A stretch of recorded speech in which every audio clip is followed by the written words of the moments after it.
High friend, good morning. আর তোমরা দেখছো তোমাদের প্রিয় YouTube channel exam guide by Nitu.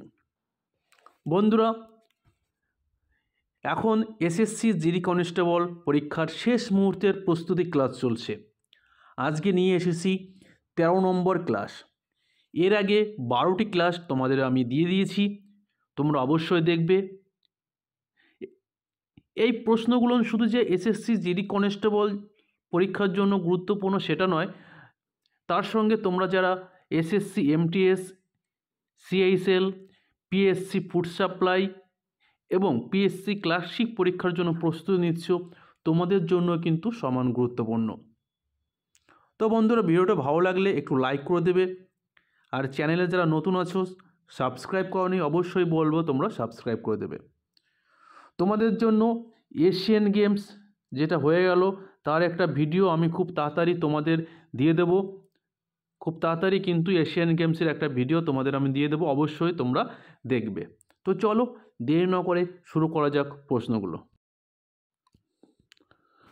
প্রথম প্রশ্ন দেখো, ভারতের কোন রাজ্যে কৈগা পারমাণবিক কেন্দ্র রয়েছে?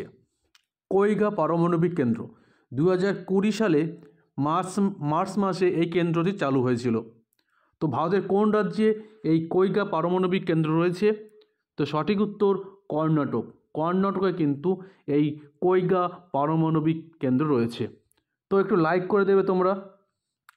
আর এশিয়ান গেমস সম্প্রতি যেটা হয়ে গেল 2023 সালে চীনের ওয়াংজুতে, তার একটা ভিডিও কিন্তু আমি খুব তাড়াতাড়ি তোমাদের দিয়ে দেবো, তোমরা অবশ্যই দেখবে।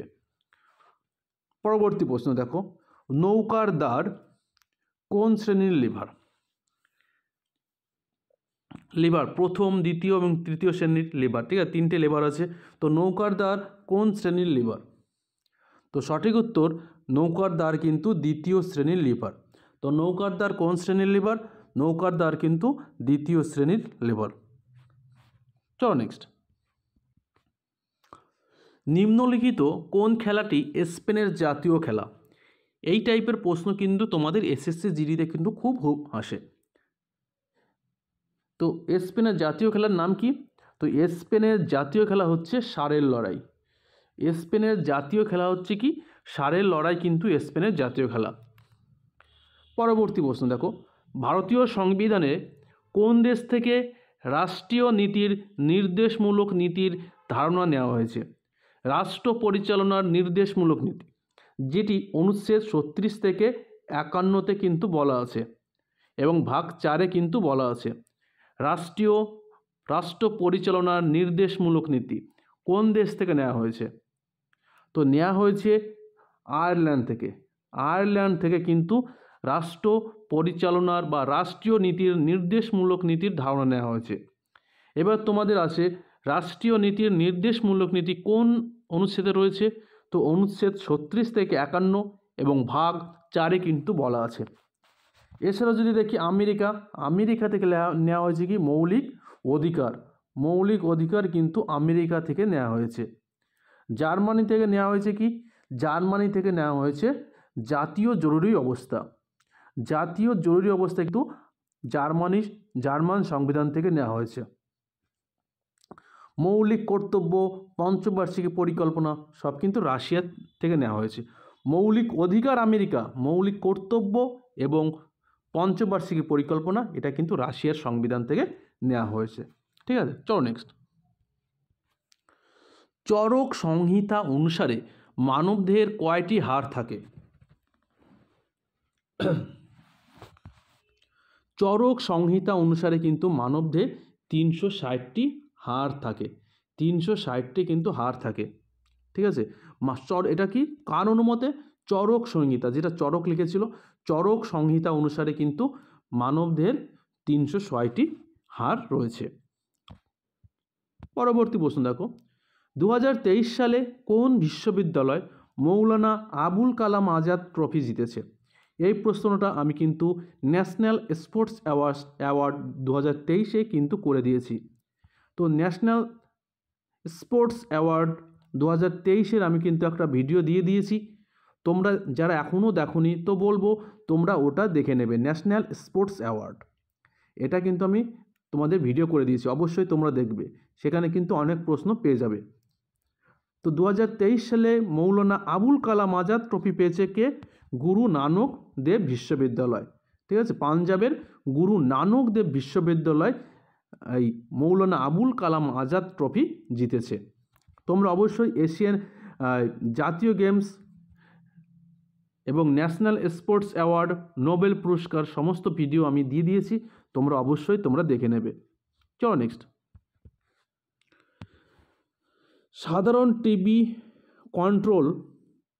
টিভি রিমোট কন্ট্রোলে নিম্নলিখিত তরঙ্গগুলির মধ্যে কোনটি ব্যবহৃত হয়? টিভি এখন তো আধুনিক যুগে সবই কি রিমোট কন্ট্রোল, তাই তো? টিভিতে কিন্তু দেখবে রিমোট কন্ট্রোল সিস্টেম।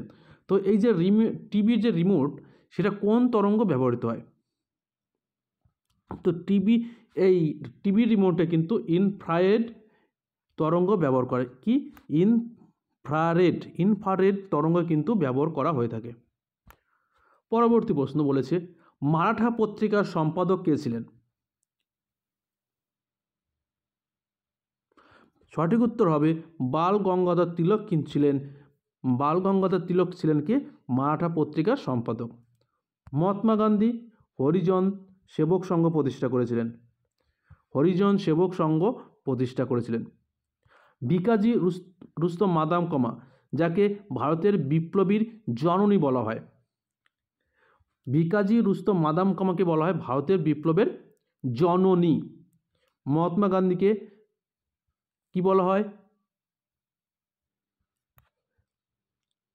জাতির জনক বলা হয়, তাই তো? জাতির জনক মহাত্মা গান্ধী বলা হয়, এবং তিনি কিন্তু হরিজন সেবক সংঘ প্রতিষ্ঠা করেছিলেন। চলো নেক্সট। বলেছে মধ্যপ্রদেশে বর্তমান 19তম মুখ্যমন্ত্রী মোহন যাদব। সম্প্রতি ডিসেম্বর মাসে তিনি এই 2023 ডিসেম্বরে কিন্তু মুখ্যমন্ত্রী হিসাবে শপথ গ্রহণ করেছেন। তিনি কিন্তু মধ্যপ্রদেশের 19তম মুখ্যমন্ত্রী। তিনি কোন নির্বাচনী এলাকা থেকে জয়ী হয়েছেন? কোন বিধানসভা থেকে কিন্তু বিধানসভার যে নির্বাচনী এলাকা, সেখান থেকে জিতে তিনি এই মুখ্যমন্ত্রী হয়েছেন। এই প্রশ্ন কিন্তু লাস্ট ইয়ারে কিন্তু এই টাইপের প্রশ্ন অনেক এসেছে। যেহেতু তোমাদের সম্প্রতি 5টি রাজ্যের নির্বাচন হয়েছে, তো মনে হয় এই 5টি রাজ্য থেকে কিন্তু এই নির্বাচনী এলাকা থেকে কিন্তু তোমরা কিছু প্রশ্ন পাবে। অবশ্যই তোমরা এটা ভালো করে লক্ষ্য করবে। তো মধ্যপ্রদেশের দক্ষিণ উজ্জয়িনী কেন্দ্র থেকে কিন্তু এই মধ্যপ্রদেশের মুখ্যমন্ত্রী মোহন যাদব নির্বাচনী এলাকা থেকে জয়ী হয়ে মুখ্যমন্ত্রী হয়েছেন। পরবর্তী প্রশ্ন, নিম্নলিখিত ভারতের কোন রাজ্যে সাংহাই উৎসব পালন করা হয়? সাংহাই উৎসব কোন রাজ্যে পালন করা হয়?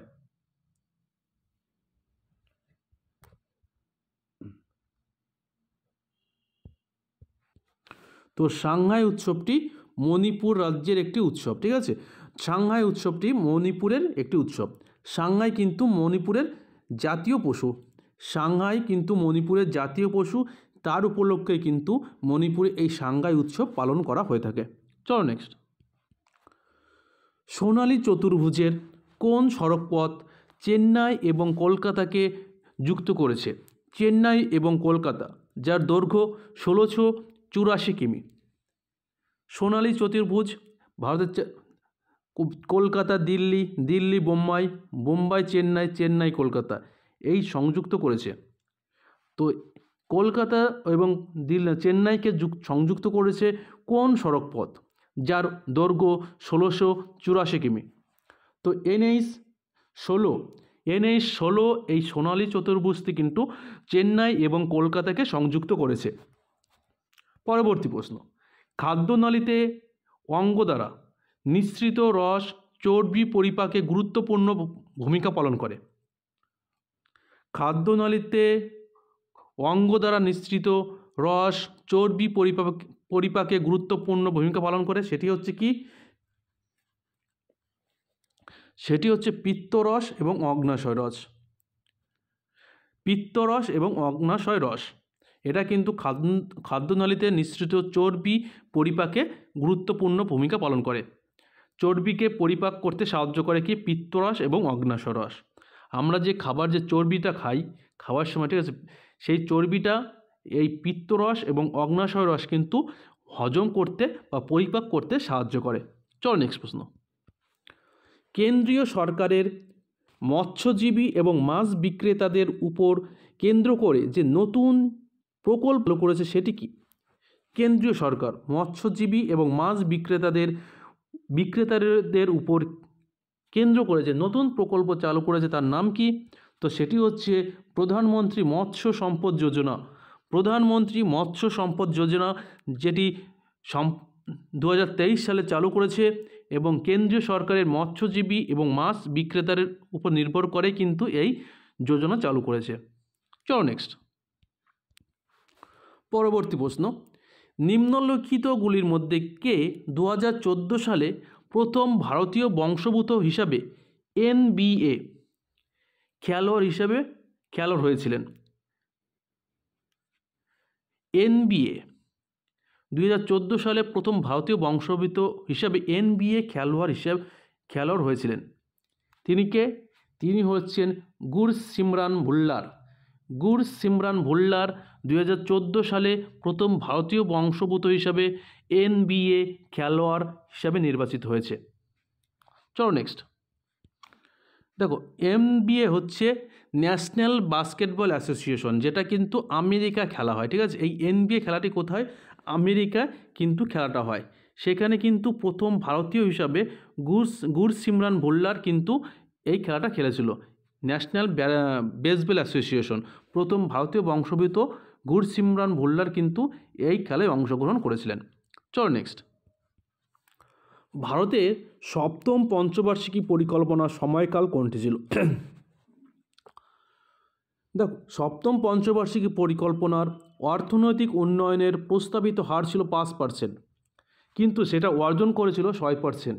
তো যেখানে যেটা প্রস্তাব করা হয়েছিল তার থেকে কিন্তু বেশি অর্জিত হয়েছিল সপ্তম পঞ্চবার্ষিকী পরিকল্পনায়। তো সপ্তম পঞ্চবার্ষিকী পরিকল্পনার সময়কাল ছিল 1985 থেকে 1990 সাল পর্যন্ত। এটাই ছিল সপ্তম পঞ্চবার্ষিকী পরিকল্পনার সময়কাল। পরবর্তী প্রশ্ন দেখো, চতুর্থ থেকে নবম শতাব্দীর মধ্যে কাঞ্চিপুরম কোন রাজ্যের রাজধানী ছিল? কাঞ্চিপুরম কোন রাজ্যের রাজধানী ছিল? তো কাঞ্চিপুরম ছিল পল্লবদের রাজধানী। পল্লবদের রাজধানী ছিল কাঞ্চিপুরম। চলো নেক্সট প্রশ্ন। মাধবী মিতগল তিনি কোন শাস্ত্রীয় নৃত্যের সঙ্গে যুক্ত? সঙ্গীত নাটক একাডেমি থেকে কিন্তু ভারতের 8টি নাচকে কিন্তু শাস্ত্রীয় নৃত্যের মর্যাদা দিয়েছে। তার মধ্যে ভারতনাট্যম, ওডিসি, কত্থক, কুচিপুড়ি, কথাকলি, সাত্রিয়া, মণিপুরী, কত্থক অন্যতম। তো বলেছে মাধবী মৃদগল কোন শাস্ত্রীয় নৃত্যের সঙ্গে যুক্ত? তো মাধবী মৃদগল কিন্তু ওডিসি নাচের সঙ্গে যুক্ত। মাধবী মৃদগল কিন্তু ওডিসি নাচের সঙ্গে যুক্ত। পরবর্তী প্রশ্ন দেখো, 2023 সালে এশিয়ান গেমসে ভারতীয় মহিলা ক্রিকেট দল কোন দেশকে পরাজিত করে সোনা পেয়েছে? আমি খুব তাড়াতাড়ি 2023-এর এশিয়ান গেমসের একটা ভিডিও আমি তোমাদের তৈরি করে দেবো, খুব তাড়াতাড়ি তোমরা পেয়ে যাবে।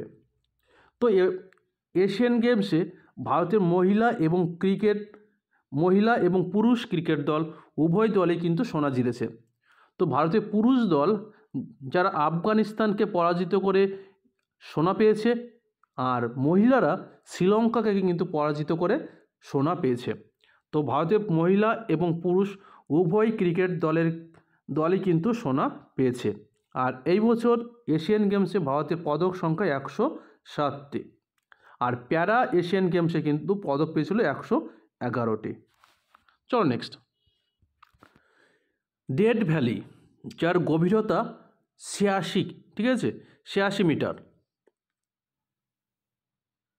এটি কোন মহাদেশের সর্বনিম্ন বিন্দু? ডেথ ভ্যালি, তো এটি কিন্তু উত্তর আমেরিকার সর্বনিম্ন বিন্দু। উত্তর আমেরিকার সর্বনিম্ন বিন্দু কিন্তু কি? ডেথ ভ্যালি, ঠিক আছে। তো বন্ধুরা এই পর্যন্তই। ভিডিওটা ভালো লাগলে একটু লাইক করে দেবে এবং চ্যানেল নতুন হয়ে থাকলে অবশ্যই চ্যানেলটি সাবস্ক্রাইব করে দেবে।